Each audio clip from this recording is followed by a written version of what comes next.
Over the weekend, Anderson Cooper interviewed Alexandria Ocasio-Cortez on 60 Minutes, and they touched on a number of topics. Just kidding, no, they mostly talked about taxes because that seems to be what rich people like Anderson Cooper care a lot about. And they talked about taxes in the context of a number of policy issues that Alexandria Ocasio-Cortez has brought to the table. One of those policy ideas is the Green New Deal, something that actually has overwhelming support according to the polls, as long as you take the partisan component out of it. Now, here's what Anderson Cooper had to ask about it. He wanted to see what Congresswoman Alexandria Ocasio-Cortez, what inspired her to basically protest in Nancy Pelosi's office. He asked, or he said, I should say, Nancy Pelosi is incredibly powerful and you're occupying her office.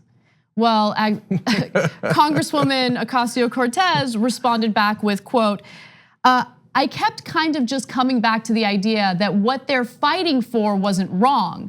And I had also sat down with Leader Pelosi beforehand and she told me her story. She came from activism and I knew that she would absolutely understand how advocacy can change the needle on really important issues. I thought that was a really great answer and it also gave us some insight into how she's fighting within the Democratic Party, but how she's strategizing on ways to negotiate and work with other lawmakers. So I thought that was a great ansher. Far more polite than I would have been. Look, she handled it perfectly, I think, because what do you want her to do, like punch him in the face? No. That's for me. That's not for her. Yeah. No, I'm not criticizing her at all. I'm saying she handled it wonderfully. I'm just saying, to me, Nancy Pelosi comes from activism. I mean, if you say so, right? But did Nancy Pelosi appreciate that she was being protested in front of her office? No, she didn't. Yeah, I'm just guessing, but my guess is she didn't. And so, but I think Ocasio-Cortez has just the right strategy. Why?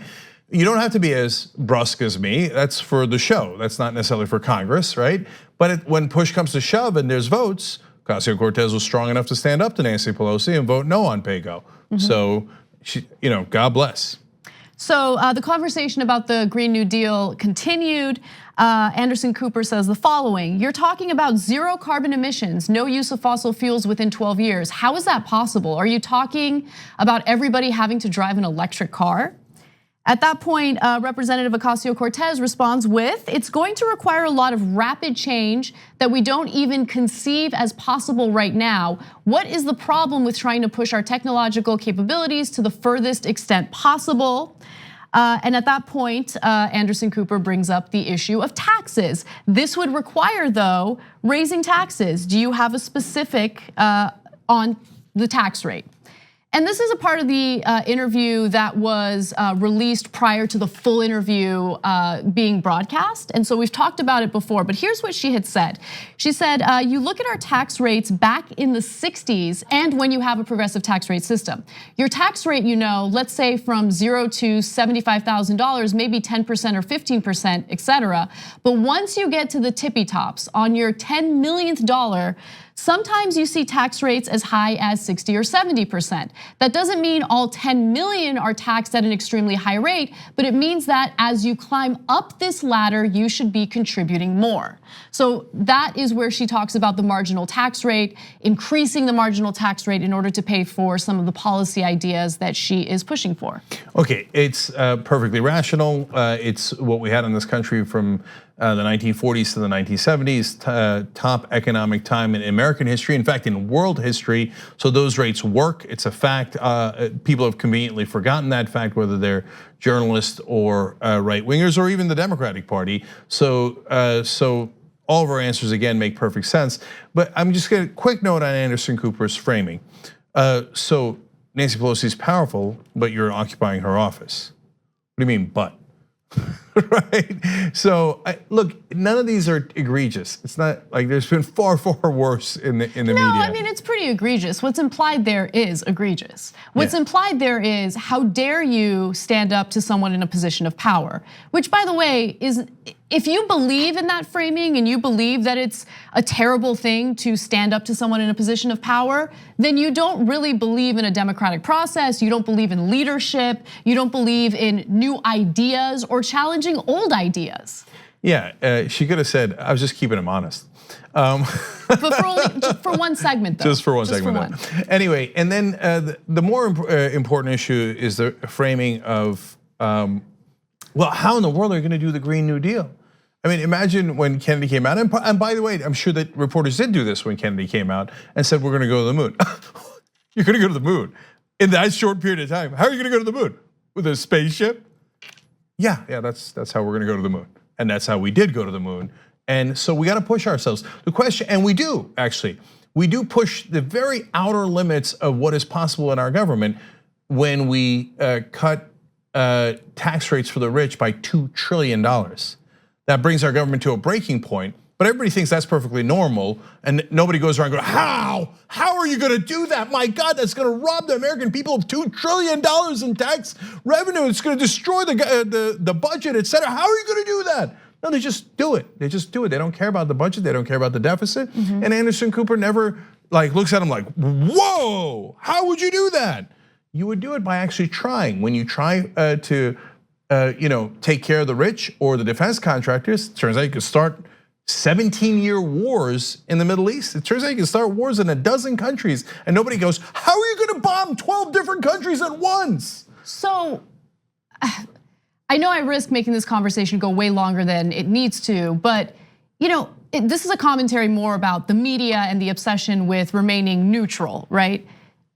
Does Anderson Cooper really think that by pretending to be objective, we don't know what his biases are? Like, his biases are all over the place when it comes to this particular interview, right? So it's evident in the way that he covered the proposed tax cuts for the wealthy. It's evident in the way he frames his questions in this interview. Your biases are out there, we see them. So please spare me this nonsense about I'm a journalist and I want to remain objective. Objectivity is incredibly important, but what you do is neutrality. And then even while you do that, it's abundantly clear where your political philosophy lies. And where your assumptions lie. Right. Your assumption is that no progressive priority is worthwhile and should not be attempted. But every Republican policy, no matter how disastrous it is sensible and pragmatic. And it's not to say that there shouldn't be any debate about it, but you don't find it outlandish, you find it perfectly normal and acceptable. And in Washington, it has been, because Washington, unlike the rest of the country, has been massively right-wing. Why do you think you're interviewing Ocasio-Cortez? Why do you think she's so popular? It's because the overwhelming majority of the country that's progressive, that's about 60% of the country, look at a poll, okay, goes, oh, thank God, finally somebody on our side. Finally, someone on our side that's allowed on television. Right. All right, well, let's have some fun, because while Anderson Cooper tries to hold back from sharing what his biases are, there are right-wingers who do not hold back. And Ed Rollins, a Trump supporter, is one of those people. Now, on a recent interview on Fox Business, Rollins couldn't help himself when it came to insulting both Alexandria Ocasio-Cortez and Rashida Tlaib. Take a look. Some really interesting people and some very smart people. If you're going to put her out front with her mouth, which she now has attention that she's never had before, and you're going to put the little girl who wants to do pre-Reagan economics of 70% taxes, the Democrat women are going to basically be damaged bad. Wow. I mean, which one's worse, Anna? That little girl or with her mouth? Well, I mean, they're both pretty bad. Let's keep it real. But it's also I find it kind of funny because he's so oblivious to what the reality is. So when I saw that video over the weekend, I tweeted something about how it's fun to see the extinction of dinosaurs in real time. Because he's insulting Congresswoman Alexandria Ocasio-Cortez's intelligence. He's a Trump supporter. He's a Trump supporter, okay? So that's it, that's all I need to say. Intelligence. It's over. Intelligence. We're done. And then you support the dumbest guy who's ever been in office. The stealth fighter, it's invisible, you can't see it. The clean coal, you take it out and you wash it. You support an absolute moron. Nobody knew healthcare was this complicated. Did you know Puerto Rico is surrounded by water because it's an island? Okay, you want to talk about, oh, come on. And then his second thing he's oblivious to is that it's not gonna play well when you go, oh, that little girl with her running her mouth like that. I mean, to be fair, he's on Fox, so that does play well on Fox. And he's talking to Lou Dobbs, who's like, yes, That's right. Those women should shut their mouths, shouldn't they, Ed? Right? That's why we love Trump. I know, I got it, guys, I got it. But to me, actually, the third part of why he's wrong is the most important, which is the substantive thing, which is she's like, oh, we're gonna go back to the pre-Reagan years.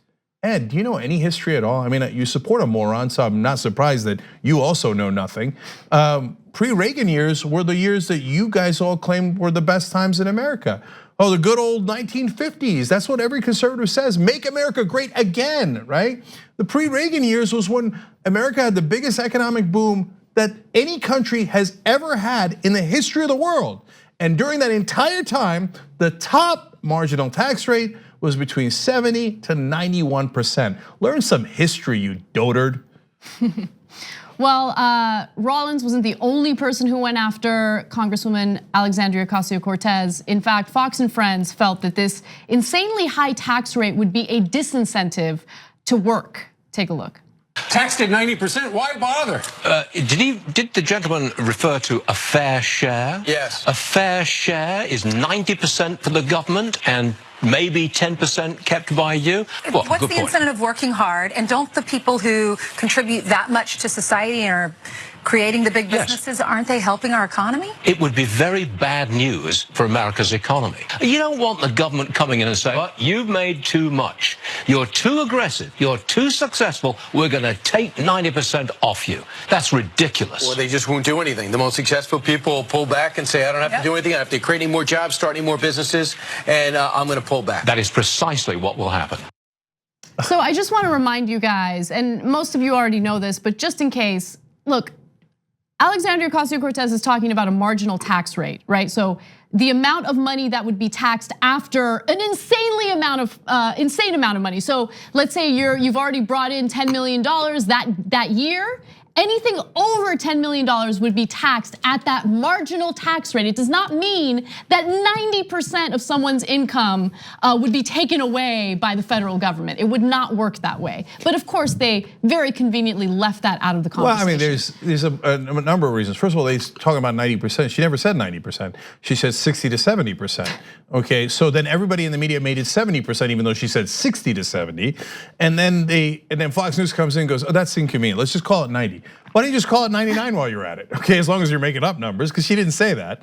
And you know, the president that had it at 91% was Eisenhower. He was a Republican.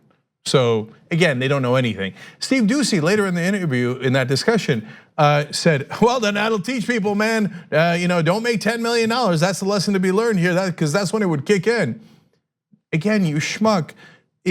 I wish I had that problem. I know, first of all, that'd be great, right? You know, I was gonna bring in more than $10 million this year, but I decided not to because, I'm gonna get taxed very high at that marginal tax rate. But Steve Doocy literally doesn't understand what a marginal tax rate is. He thinks once you hit 10 million, it goes back and taxes everything at 60 to 70%, including the whole 10 million. No, the whole 10 million is at a lower tax rate. The 10 million and first dollar is taxed at 60 to 70%. He's like, oh, well, you don't want to hit 10 million. No, yes, you do. First of all, it's 10 million. Second of all, the next dollar would be taxed at the higher rate. Okay, but they're ignorant on Fox News. That's not breaking news, to be honest, right? But the core of what they're saying, again, is monumentally wrong. They're saying, oh, well, then these Übermensch, these legendary business people with all their incredible talent that they have bestowed upon us, upon the lesser people like you. Well, they would just take their talent and go home. Go home where? And how would they make money then? Warren Buffett has addressed this. Warren Buffett, quite the capitalist, okay, has made a lot of money. He said, anyone who tells you that they won't work if there's a higher tax rate is the worst businessman there is. Because we're all here to make money. It doesn't, not to say that it doesn't matter what the tax rate is, but we're all gonna show up to make money anyway, of course. You know what you would be if you said, oh, I do declare, it was a 52% would have been fine, but at 53% I'm going home. You know what you are then? You're a bum. You're not an entrepreneur, you're not a business person, okay? And then furthermore, the reason why the economy did so well back then was partly because what did you do? You created an incentive to reinvest in your business. You take the money out, it gets taxed at 70%. You keep the money in your business, it doesn't get taxed at all. You reinvest it. You get new machines, you get new equipment, you hire more people, and your business grows and grows, and the economy grows and grows. No. But if you have a lower tax rate, you've created an incentive not to do wealth creation, but to do wealth extraction. So you take the money out of the businesses, you put it in savings, that's good for you, bless your heart for doing savings, but it does not go back into the economy, and it does not go back into your businesses, and the economy does worse. Wait, but I thought that a higher marginal tax rate would destroy the economy. Where does the destruction come in? Well, if it would have destroyed the economy, how come it didn't destroy the economy in the 1950s, 60s, and 70s? It's just not true. It's not historically true. It's not factually true. That's why it's on Fox News. Thanks for watching this free clip of the Young Turks. Don't forget to become a TYT member today. For more exclusive content, join now at tyt.com/join.